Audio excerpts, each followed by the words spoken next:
dillad ymestyn cyhyrraif fy nghoesau oedd yn rhwystro fi rhag hwfro'r carped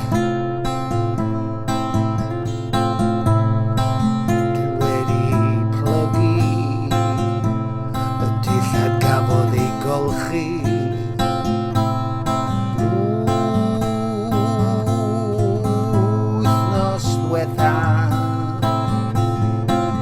a nawr dwi'n strymio neu plycio y tanau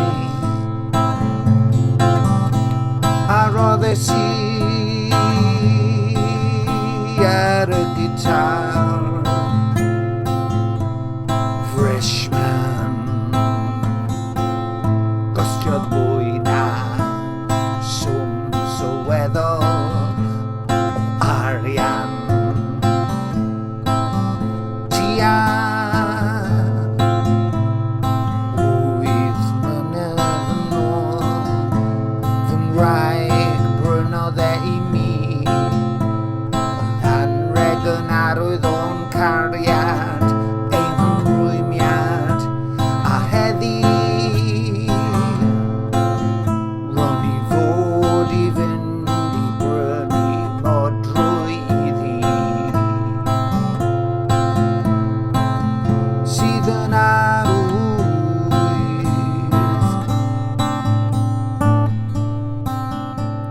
o'n cariad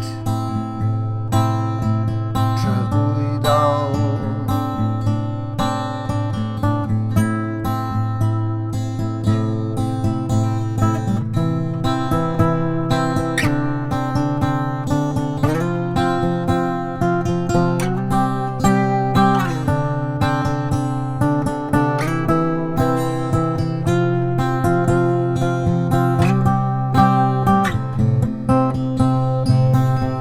Ond mae rhaid i fi aros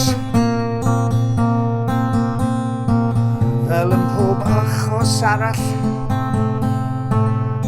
i mi ddangos y weithred hynny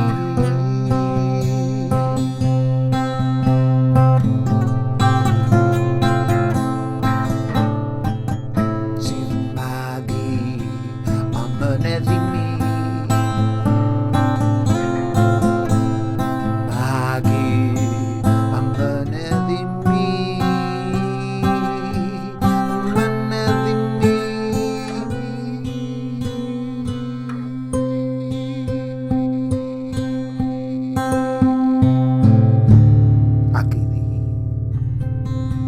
ac i ni gyd.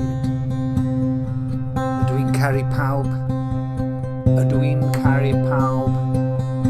Wel, mae'n ymddangos bydd rhaid i mi garu pawb.